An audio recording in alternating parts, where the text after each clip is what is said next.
everybody. This is Pete Cossaboon here with the Positive Vibes Show from Project Positive Change. I'm really excited about today's show. I'm so excited. We're going to really kind of split this up into, I really don't know how many segments. I have no idea how this wonderful little thing is really going to kind of expand and become its own thing. So I'm surrounded here by four lovely visionaries from Project Positive Change. I've got Lesley, Vidya, Bobbi, and Susan here with me. I'm going to have each one of them kind of just introduce themselves, talk about who they are, what kind of skills and talents they have, and how they really kind of bring transformation and also personal empowerment out to the world, because that's what today's subject is about. It's about personal empowerment. So Vidya, you want to start with yourself and tell us who you are and what you do? Sure. Hi, everybody. Hi, Pete. So I'm Vidya Ananthanarayanan. I am a speaker, educator, and a life adventure guide. And what the latter means is what I really love to do and who I am. I think it's a bit of both. Is I help ordinary people have extraordinary lives they absolutely love living, by helping them unpack their passion and their purpose with play so that they can live these lives with clarity, confidence, and fun. Nice. I love it. How about you, Lesley? Hi, I am Lesley Wexler, and I'm an entrepreneur. I own a company for over 20 years it's a company called Aha Inc. Design. I help companies visually communicate their business and products. But I also have another company called Heart Above, and I started this company because I was exploring my empowerment, not only in business, but in my home. And I call myself the inspirational muse. I use my gifts as a psychic, a Reiki master teacher, and a Akashic Records channeler. So I get a lot of people coming to me to really find out answers in life, and I always tell them they're within. So I inspire them to kind of feel about what they want to do when they grow up, how they want to be in this world. And I'm a firm believer that you don't have to decide on that. You could just, the only purpose in life is really to co-create in light, I call it, and to be happy. So. Hey, Bobbi, how about you? Bobbi, tell us about yourself. Hi, I'm Bobbi Mason, and I am the founder of the nonprofit Widow Thrive and my Widow's Wish Foundation. I am a mother to 3 boys and obviously a young widow. Thus the passion for me starting at my Widow Thrive and Widow's Wish. So my foundation is about empowering young widows, specifically with young children, to thrive post-loss. And in my free time, I'm actually an entrepreneur, franchisee, fitness instructor. So I motivate from the stage, have been doing that for 11 years. So the empowerment there is, I guess I've empowered lots of people to lose weight and have, fitness goals. And I'm very proud of those accomplishments for the last 11 years. And now I'm on to my new thing, which is my foundation. So we're thriving and we're grooving, and I'm excited about the future. So nice. How about you, Susan? Hi, I'm Susan Ball, and I'm a women's freedom coach and a self-love activist. And I work with women who are in recovery from abusive and toxic relationships. So I help them find within themselves to reclaim that big, bold, blissful life that's waiting for them after they've been abused. So it's all about self-love, empowerment, the 4 dirty words, and all those things that bring you happiness and joy. I love that. It sounds like we got quite a round robin of expertise here, all kinds of different things. So what I'd really like to start with is, what exactly do we mean by personal empowerment, and what's the strength in that? So who'd like to start? Anybody can jump in. For me, sure. With my own situation and having survived a near-death experience, for me, personal empowerment comes from 2 things: really knowing and holding your boundaries, and loving yourself just as you are, the way you are, absolutely finding yourself to be, to be your number 1 cheerleader, and your first and foremost love of your life is you. And that is, to me, personal empowerment. That's where it comes from, those 2 things, boundaries and self-love. I love it. Vidya, you're nodding your head when it's Because I completely resonate with self-love and care. I think, again, speaking, I think we all probably come to it from our own personal experiences for sure. And for me, definitely, I think of self-love and care from the perspective of really, truly honoring your needs. We've been so taught, I think, especially as women, to put the other first always, and yet we forget that as women our greatest gift is to receive. We are designed to be receivers, and so we forget that balance of giving and receiving, and it begins with putting ourselves and honoring our needs first. So that's definitely self-love and care. The other aspect of it, again speaking from my personal experience, is for me it was making that shift from a victim mentality to a heroine's mindset, that I am, and much as Susan said, I'm the heroine in my own story. There's no white knight out there waiting to come rescue me, and it really shouldn't be the expectation. We're all perfectly capable of, doing this for ourselves. We are our own love of our lives. We are our own Buddhas. We are our own enlightened beings, and we are our own happiness, joy. We dance the dance of life, and when we do, we create the space to allow everything else to come in. I love that. Bobbi, you're kind of nodding your head now, and I know that personal empowerment and really kind of change must be a big part of your organization, what you've done. Oh, definitely. I wouldn't be here today if I didn't have the right mindset. I believe that we go through the trials and tribulations through our lives, and if we don't have that strong foundation of just believing in ourselves and your higher faith, whether spiritual or whatever you call your faith, your spiritual aspects, I think it's important for that self-love to, like they were saying, internal self-love. And I try to teach that in my business, but then also to the widows that I work with, that it's a journey. And I love what Vidya said about, you go through it and you come out on the other side and you have the self-love because of the events in your life. And that's exactly what I talk about. We have two choices, right? You're either going to go down or you're going to rise above your trials and tribulations. And I believe that that's just finding the strength within and doing what you need to do to keep moving forward. I talk about how with loss, you cannot go around it. You got to go through it. I think that's to everything in life, honestly. Go through it, come out on the other side. There's a serious danger of getting stuck in the victimhood. Yeah. And that's where I begin with all of my clients, is you can choose to live in the victimhood, or you can choose to start moving out of it, packing one bag at a time and moving out of it. And it's so easy to stay there. I found it very easy. It was like, this is great. This is comfortable. I have an identity. I'm a victim. I can deal with it. But when you want to really elevate your life and you really want to get back out there, you have to take those scary steps out of that dark victimhood into the light. And I love that too, because that's what I talk about as well as, with loss, you can stay there, right? Or you come out on the other side. And with loss too, especially as young widows with children, your life's snatched away from you so quickly, and you have to form a new identity. So that's very true, Susan. You have to have a new identity for yourself. So you can stay in that victim mode of woe is me, or I try to empower my widows. The goal is to be on that other side and say, who am I now? Who am I now post-loss? So. Oh, I love what you said, Susan, packing one bag at a time. That just gave me chills. Yeah. Lesley, what about you? Well, I come from a position of having to always, I was a pleaser. And always having to please people. And so I ended up being the breadwinner in my family. I kind of was put into this masculine role. So I had to be the wife, the mom, and I had to support the family. And I didn't have the personality for that. I wasn't a very assertive person. I came from being a really shy child. It's about self-worth. And so I would undersell myself, and I would just to get, after I got laid off from the corporate world, I decided I was going to just freelance for a while to decide what I wanted to be when I grew up.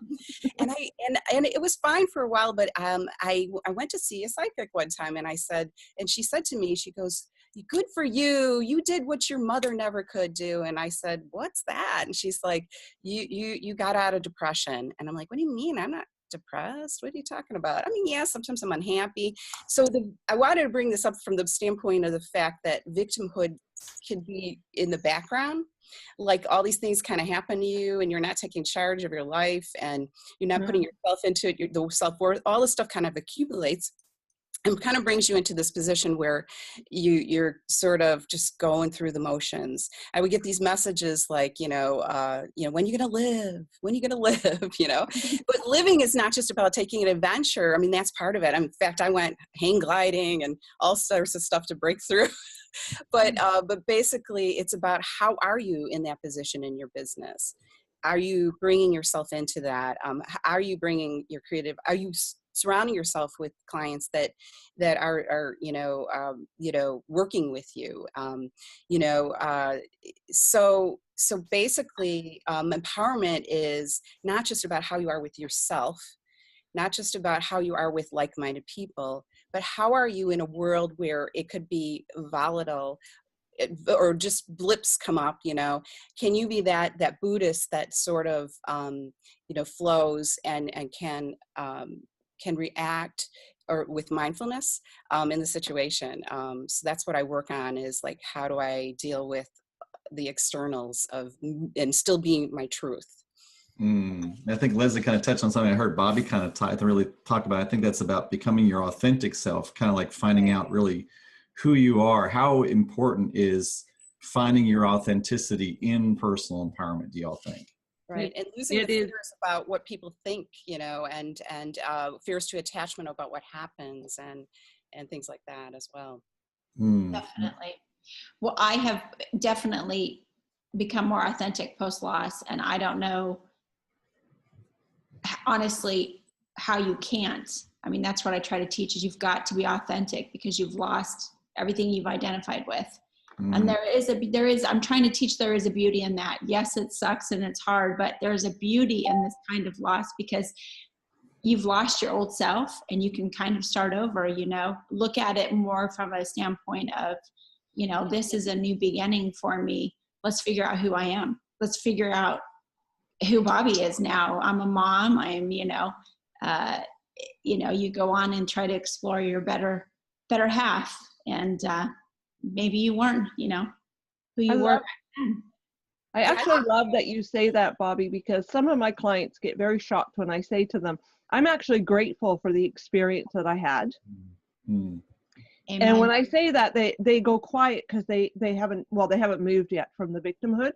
But once you get out of it and you look back and you reflect on it, it's, for me, the best thing that ever happened to me because it forced me to look at the issues that were attracting negative men into my life. And they forced me to look at, I didn't even know who I was. Who am I?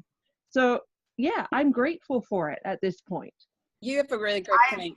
I was going to say that this could happen in any situation. It could be where you're forced into a situation. Do you make, is it, I would never take away any of the experiences I ever had in the corporate world or with my family or things like that. And I'm going through I'm in my crone years now. And so as a woman, even, and men too, you start to re-examine who you are almost as a natural thing. You have all these wisdoms and all these things. And I think when you, as you get older, you start to explore that and really identify with it. And this is the time where a lot of women and men break up sometimes, because if they don't grow together in their exploration in life, it could create a, disharmony. But what I wanted to say is that there's so many losses, you know what I mean?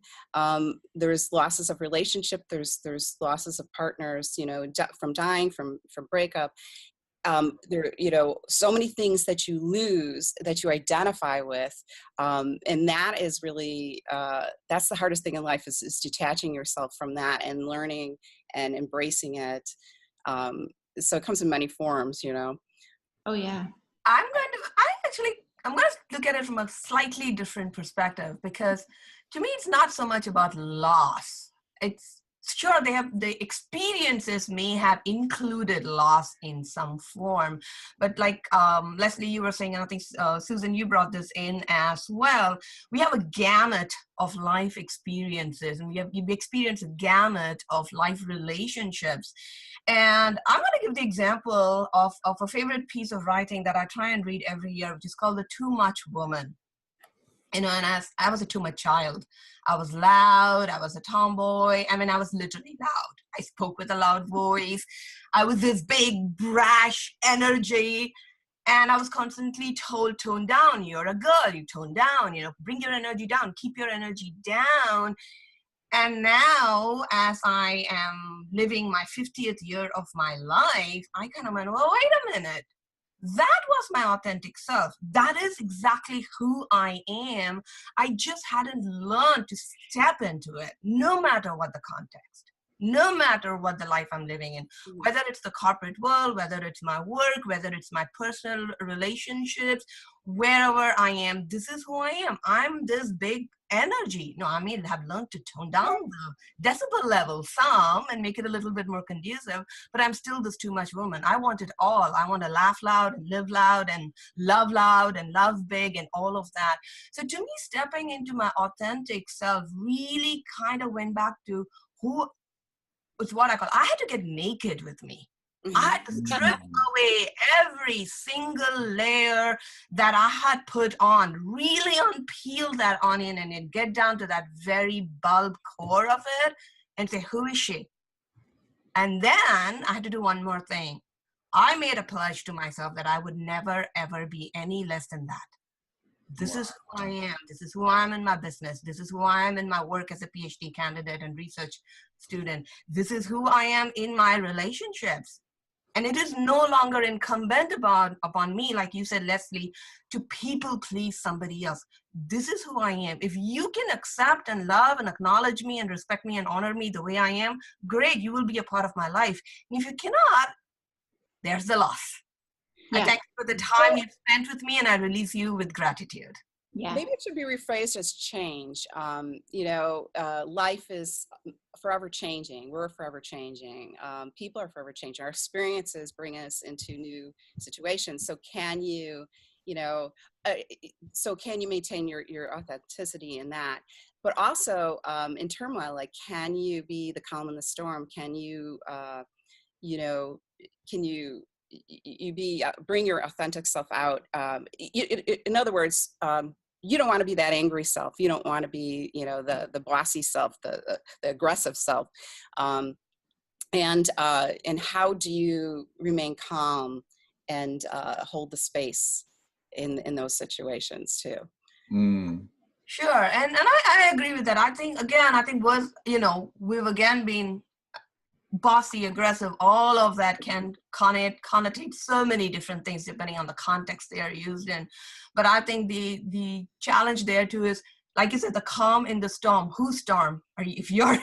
if you're the people about other people's storms, because that does become being the assertive person, maybe. And if it's somebody else's storm, then I'm absolutely with you. Can you continue to be that centered, grounded in me person, whatever that is, whether it's assertive energy or calm, quiet energy? I think you're onto something here. Can we be that core, authentic self in no matter what the context or the situation or the experience we're going through? That's a very great point to reflect upon for sure. Wow. I also think that it comes down to boundaries. Yes. Mm-hmm. If you have a boundary that you're not going to be around people who are aggressive, or that bothers you, or that, rubs you the wrong way or makes you stressed out, the empowerment comes from knowing that about yourself and leaving the situation, powering out, yes, as I call it. It's time to go. So it comes down to boundaries and knowing who you are, what you can tolerate.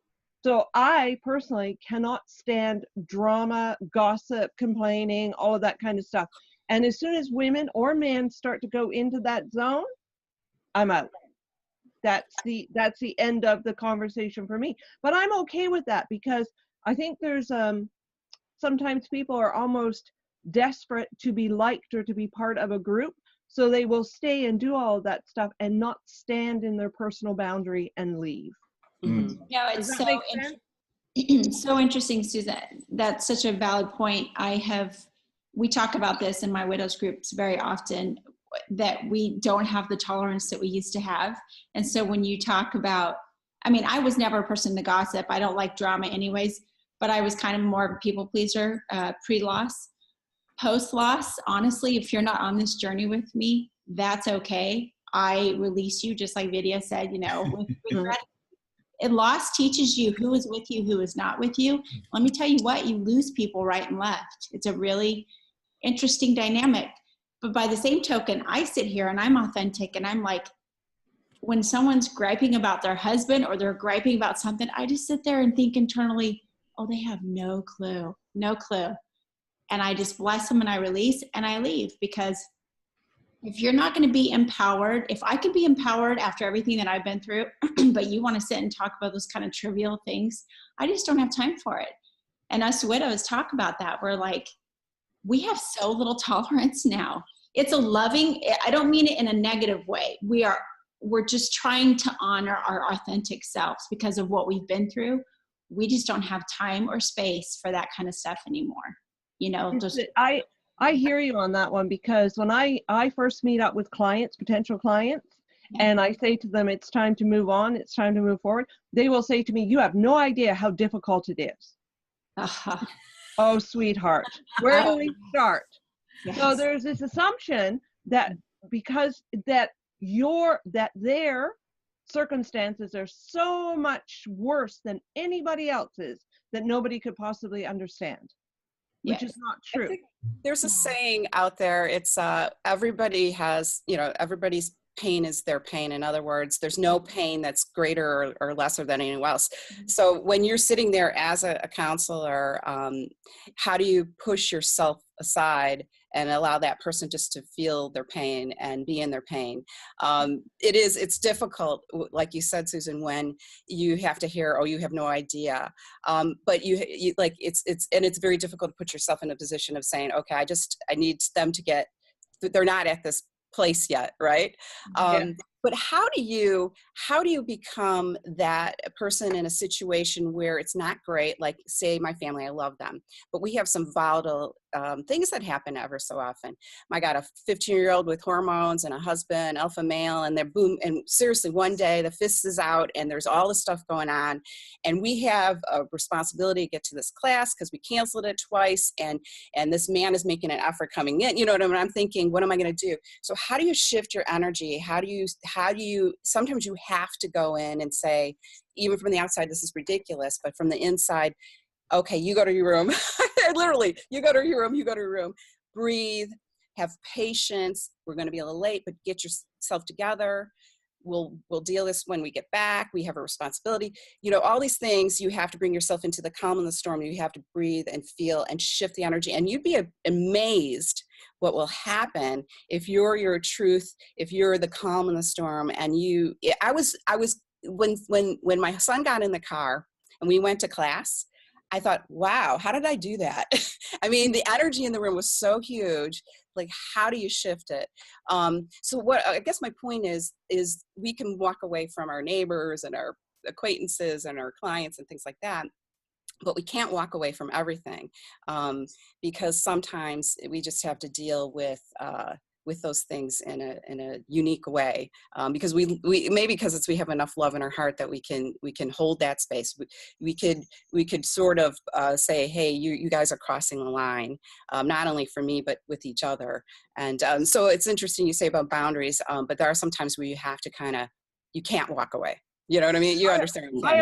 I always tell my clients, when we're setting boundaries, when we're doing boundaries work, that there's three kinds. The hard kind, which are no good because it's like a wall. The permeable kind, which is like the line in the sand, and when the wave comes up, you create a new line and then another wave, and so it does nothing. And I like them to set semi-permeable ones, the kind that are good to hold. But if new information comes or something different happens on this side, you have enough room to kind of go, well, in this circumstance, I'm going to waver just a little bit. How about, I'll say we need to come to this kind of the end of this segment right there. Can we pick up this thought on the next segment? Kind of leave a little bit of a cliffhanger. Is that cool? Yep. All righty, cool. We have so much information to get out there. This is so exciting. I'm Pete. We've got Vidya, Lesley, Susan, and Bobbi. We're all visionaries with Project Positive Change. This has been the end of segment 1 on personal empowerment. Check in for segment 2 coming right up.